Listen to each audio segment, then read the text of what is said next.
Hello everyone, welcome back to engineers group. देखो, last class के अंदर जो अपन पढ़ रहे थे अपन हाईवे क्रॉस सेक्शन एलिमेंट्स। ठीक है, तो हाईवे क्रॉस सेक्शन एलिमेंट के अंतर्गत अपन ने काफ़ी सारी चीज़ें डिस्कस कर ली थी। जैसे अपन ने पहले डिस्कस किया था कि कैम्बर क्या होता है, कैम्बर अपन ने पढ़ लिया था। ठीक है, नेक्स्ट अपन ने कैरीज वे पढ़ लिया था कि कैरीज वे क्या होता है। ठीक है, शोल्डर्स के बारे में पढ़ा था, शोल्डर्स क्या होते हैं। फिर फोर्थ अपन ने कर्व्स के बारे में पढ़ लिया था, कर्व। ठीक है, कर्व्स के बारे में पढ़ लिया था, कर्व्स पढ़ लिया था। और इसके अलावा अपन ने पढ़ा था मीडियन। ये सारे अपन पढ़ चुके हैं। ठीक है, अभी अपन जैसे रोड मार्जिन्स की बात करें, ठीक है, यानी कोई भी एक हाईवे है उसके साइड में कुछ मार्जिन्स दिए जाते हैं, उनके बारे में अपन डिस्कस कर रहे हैं यहाँ पे कि कौन कौन से रोड मार्जिन्स दिए जाते हैं। ठीक, जैसे कि आपने पढ़ा, सबसे पहले क्या होता है, एक बिटुमिन का या फिर आरसीसी का जो भी पेवमेंट होता है, एक पर्टिकुलर प्लेस के अंदर क्या होता है, एक पेवमेंट होता है। जैसे मैं मान लूँ यहाँ पे बना लेते हैं, चलो इस साइड बनाते हैं बढ़िया सा।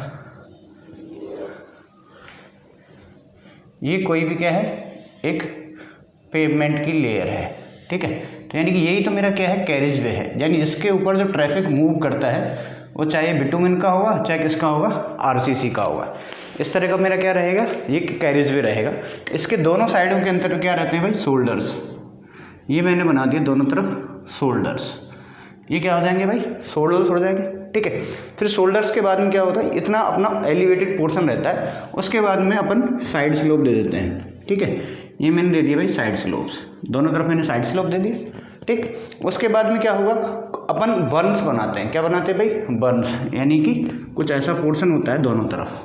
ठीक है, जिसको अपन बर्न्स कह देते हैं। और यहाँ पे अपन दे देते हैं ड्रेनेज, यानी कि पानी को निकालने के लिए लॉन्गिट्यूडनल ड्रेनेज। इनको क्या बोलेंगे भाई अपन, लॉन्गिट्यूडनल ड्रेनेज, यानी कि नाली, नाला कह सकते हैं ना, जो इसके साइड में रहेगा नाला, और ये अपना रहेगा क्या, ग्राउंड लेवल।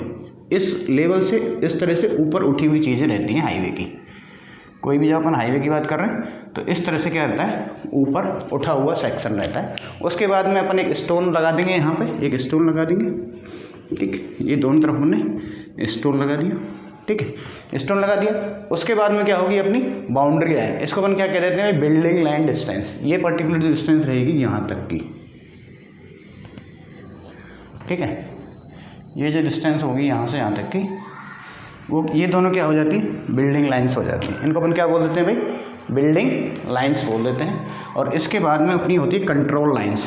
इसके बाद में आगे की जो लाइंस होती हैं उनको अपन बोल देते हैं कंट्रोल लाइंस। ये होगी अपनी कंट्रोल लाइंस। ठीक है, बिल्डिंग लाइन और फिर अपनी क्या आ जाती है, कंट्रोल लाइंस। ठीक है, अब अपन बात करते हैं, देखो यहाँ से यहाँ तक के सेक्शन की जो बात करी वो तो मेरा क्या होगा, कैरिज वे। ये क्या हो गया था भाई, कैरिज वे।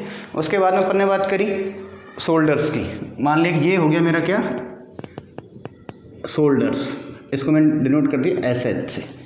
ये हो गया मेरा शोल्डर्स SH, यहाँ तक का। ठीक है, ये फिर इसमें क्या है, स्लोप दे दिया। ये क्या है भाई, साइड स्लोप। ये हो गया मेरा साइड स्लोप।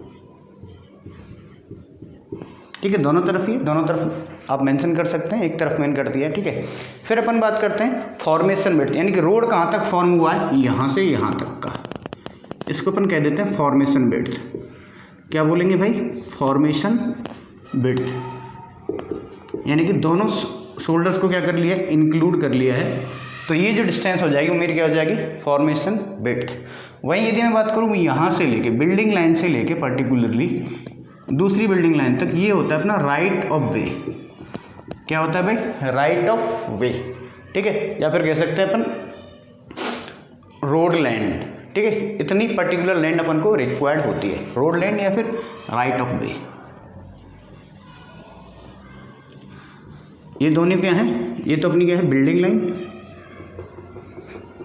इसको कह दो ऐसे, बिल्डिंग लाइन, यानी यहाँ पे आप बिल्डिंग बना सकते हो उसके बाद में। ठीक है, और ये ब्लैक वाली अपनी क्या है, कंट्रोल लाइन। कंट्रोल लाइन, इसके आगे कभी भी आपका हाईवे नहीं जाएगा। तो जब भी हाईवे दिया जाता है तो उसके लिए इतनी विड्थ को पहले से एक्वायर्ड किया जाता है, कैरिजवे के लिए, शोल्डर्स के लिए, स्लोप्स के लिए। ये अपना क्या था, बर्न, ये क्या हो गया, बर्न हो गया। उसके बाद में बर्न, ठीक है, ये क्या हो गया, बर्न। और ये क्या हो गया अपने लॉन्गिट्यूडनल ड्रेन्स, क्या होते हैं भाई, इसमें से पानी निकलता है, लॉन्गिट्यूडनल ड्रेन्स, लॉन्गिट्यूडिनल ड्रेन्स।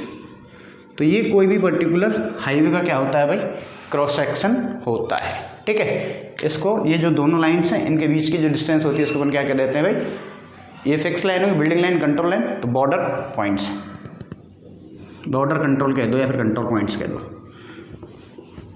सीधी कर लेना इस लाइन, ठीक है। इसको अपन क्या कह देते हैं, बॉर्डर कंट्रोल्स, बॉर्डर कंट्रोल्स, ठीक। तो ये अपने कोई भी हाईवे का क्या रहेगा, पर्टिकुलर डायरेक्ट पूरा डिस्टेंस रहेगा, ठीक है। फिर ये जो डिस्टेंसेज हैं, ये डिस्टेंसेज जो हैं इनको अपन कह देते हैं साइट बैक डिस्टेंस। क्या बोलते हैं, साइट बैक डिस्टेंस। जैसे आप कहीं भी घर बनाते हैं तो घर से पहले डिस्टेंस छोड़ते हैं ना, आगे पीछे, तो उसी तरह से ये डिस्टेंसेज छोड़ दी जाती है, इनको उन क्या कहते हैं, साइट बैक डिस्टेंस। अब इसके अंदर रोड मार्जिन क्या हुआ, इन शोल्डर से लेके और बिल्डिंग लाइन तक, यानी कि यहाँ से लेके यहाँ तक जो पोर्शन है, इसको ये क्या अल्टीमेटली अपन ने क्या दे रखा है, इतना तो रोड है, उसके बाद में भी दे रखा है अपन ने मार्जिन, तो इसको अपन क्या कह देते हैं, रोड मार्जिन्स, रोड मार्जिन्स, ठीक, क्लियर हो गया। जिसके अंदर अपना स्लोप भी कंसीडर किया जाएगा, बर्म भी कंसीडर किया जाएगा, लॉन्गिट्यूड ड्रेन्स भी कंसीडर किए जाएंगे, स्टोन्स भी किया जाएगा, और यहाँ तक का जो पर्टिकुलर डिस्टेंस है उसको कंसीडर कर लिया जाएगा, ठीक। तो these are the road margin. इधर की बात करेंगे तो यहाँ से लेके यहाँ तक की जो डिस्टेंस है वो अपनी क्या कहलाती है भाई, रोड मार्जिन्स कहलाती है। अब यदि आपसे पूछे कि रोड मार्जिन्स क्या है तो आप लिख पाएंगे, क्या होता है भाई road margins, this is the portion of road beyond the carriage way on the road way which generally called road margin, यानी कि कैरिज वे के बाद में, ठीक है, रोड के बियॉन्ड द पोर्शन, कैरिज वे के बाद में जो जगह छोड़ दी जाती है उसको अपन क्या कह देते हैं, रोड मार्जिन कह सकते हैं, ठीक है। तो क्या लिखेंगे, the portion of the road beyond the of the road, the portion of the road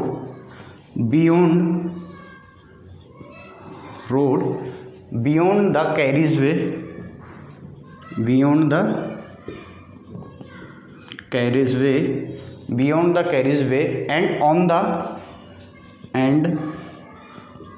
the roadway, beyond the carriageway and on the roadway can be generally known as या फिर called road margins, called road margin। तो वो जो चीज़ होती है वो क्या कहलाती है भाई, रोड मार्जिन्स कहलाती है, ठीक है। अब इसके अंदर कौन कौन से एलिमेंट्स आपको कंसीडर करने हैं वो आपको याद रखना है। कौन कौन से एलिमेंट्स कंसीडर करने, जैसे कि अपना बस वे हो गया, सर्विस रोड हो गया, साइकिल हो गया, ट्रैक हो गया, फुटपाथ हो गया, गार्ड रेल्स हो गए, तो ये सारे किसके अंदर आएंगे, अपने इसी मार्जिन के अंतर्गत आएंगे, ठीक है। क्लियर है यहाँ तक की चीज़ें, आगे बढ़े, ठीक है। तो कौन कौन से एलिमेंट आप चाहो तो ये भी लिख सकते हो, various elements of the road margin, various elements of the road margin, various elements of the road margins are, क्या क्या कंसीडर होगा इसके अंतर्गत, बस वे, ठीक है, एंड सर्विस रोड, बस वे एंड सर्विस रोड। इसके अलावा जो भी और एलिमेंट है जैसे साइकिल ट्रैक हो गया, फुटपाथ हो गया, cycle tracks comma footpath comma guard rails, ये सारे एलिमेंट्स किसके अंदर कंसीडर किए जाते हैं भाई, अपने रोड मार्जिन्स के अंतर्गत ही कंसीडर किए जाते हैं, ठीक है। नेक्स्ट, अब कई बार पूछता है राइट ऑफ द वे क्या होता है, राइट ऑफ द वे क्या होता है, तो उसको भी यहाँ समझ लेते हैं। इसी को मिटा देता हूँ मैं, डायग्राम को बना रहने दो, है ना, इसको ही हटा देते हैं। क्योंकि इसमें क्लियरली मेंशन है, आपको दिख रहा है कि राइट ऑफ द वे कहाँ से कहाँ तक की डिस्टेंस है। तो right of the way basically क्या है, कितनी एक कोई भी पर्टिकुलर हाईवे है तो उसके लिए कितनी ज़मीन यानी कितनी बिड्थ तक आपको क्या चाहिए, लैंड है, उसको एक्वायर्ड करना होता है, इसलिए इसको कहते हैं लैंड यूज, ठीक है, या फिर अपन कह सकते हैं टोटल रोड लैंड, ठीक है। तो right of way, right of way, right of वे, ठीक है। तो राइट ऑफ वे की बात करते हैं। तो राइट ऑफ वे क्या है, एक लैंड विड्थ है जो कि जितनी विड्थ की लैंड एक्वायर्ड की जाती है रोड के लिए अलोंग द इट्स अलाइनमेंट, इसको मैं कह देता हूँ आर ओ डब्ल्यू, बार बार अपन ये लिखेंगे, ठीक है। तो क्या है भाई R O W, R O W क्या है, आर ओ डब्ल्यू या फिर राइट ऑफ वे, ठीक है, या फिर अपन कह सकते हैं लैंड विड्थ, और land width, right of way और land width is the width of, is the width of, is the width of land acquired for the load, land acquired, जितनी लैंड अपन ने क्या की है, मतलब जो जिस फार्मर्स होते हैं, ठीक है, उनसे एक्वायर्ड करते हैं अपन लैंड्स को हमेशा, ठीक है, जिस पर्टिकुलर जगह पे अपन को बनाना होता है, land acquired, land acquired for the road, for the road, for the road along the alignment, यानी जो भी अपना अलाइनमेंट है, रोड का अलाइनमेंट है उसके साथ साथ along its alignment, its particular roads के अलाइनमेंट के अकॉर्ड के सारे जितनी अपन को विड्थ एक्वायर्ड करनी होती है वो अपनी क्या कहलाती है, राइट ऑफ द वे कहलाती है, ठीक है। अब इसके अंदर सारी चीज़ें होनी चाहिए जो एकोमोडेट हो जाएं, चाहे वो आपका फुटपाथ हो, चाहे साइकिल का पाथ हो, बस वे हो, सारी चीज़ें इसके अंदर कंसीडर की जाएंगी। तो आपको ये ध्यान रखना है जब भी आप लैंड एक्वायर्ड कर रहे हो, ठीक है, लैंड एक्वायर्ड वक्त ये याद रखना है, it should be adequate, it should be adequate, it should be adequate to accommodate जो भी सारी चीज़ें हैं, ठीक है, वो सारी चीज़ें इसके अंदर आ जानी चाहिए, accommodate all the cross section element of the highway, all the cross section elements of highway, all the cross section elements of the highway. अब क्रॉस सेक्शन एलिमेंट्स में क्या हो सकते हैं, जो भी बताए थे, ठीक है, बस वे, गार्ड रेल, साइकिल वे, फुटपाथ, ये सारी चीज़ें इसके अंदर आनी चाहिए, ठीक है। अब इस पर्टिकुलर के बाद में क्या होता है, जो अपनी कंट्रोल लाइन से बिल्डिंग लाइन होती है वहाँ पे एक रिवन प्रिवेंट कर दी जाती है, भाई इस पर्टिकुलर एरिया के अंतर्गत, यानी इसके अंदर कोई भी आप डेवलपमेंट नहीं करोगे, ठीक है, इस पर्टिकुलर एरिया के अंदर आप कोई भी डेवलपमेंट नहीं करोगे, to prevent the रिवन,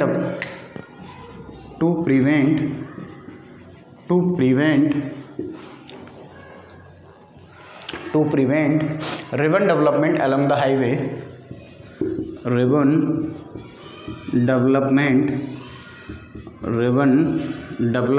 along the highway, along the highway,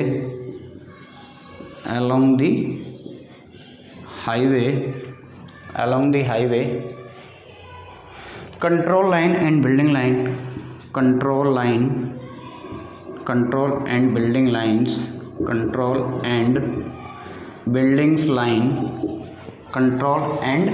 building lines may be provided,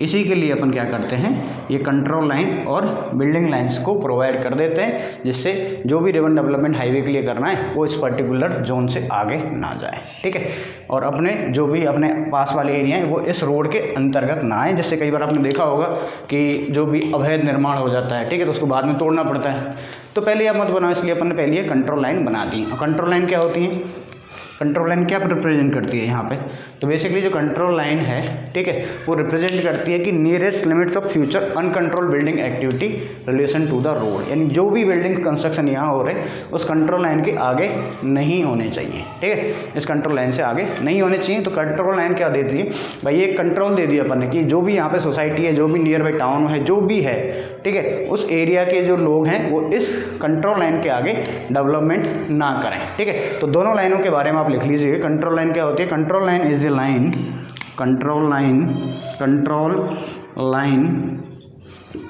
is a line, control line is a line which represents control line is a line which represents the nearest limits of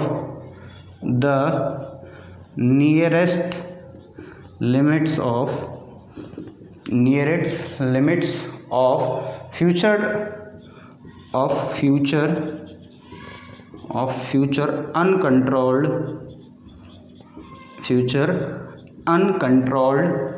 building activities in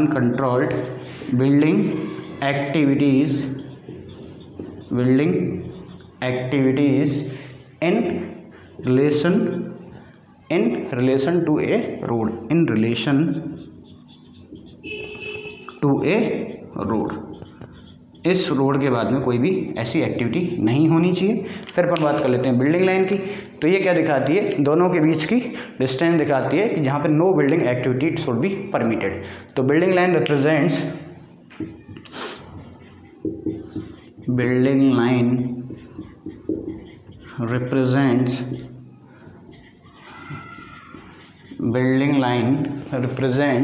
a line on either side,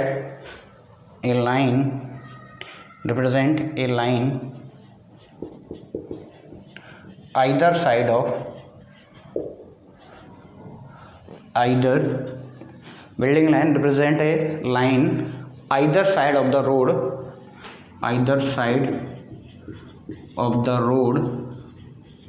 between यानी दो building line के बीच में क्या होता है, ठीक है, between which and the road, building line और रोड के बीच, दोनों जो बिल्डिंग लाइन है उन दोनों के बीच में जो रोड है उसकी बात करें, ठीक है, and the road no building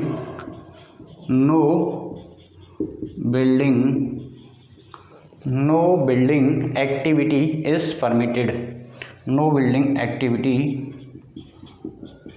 is permitted, at all, ठीक है।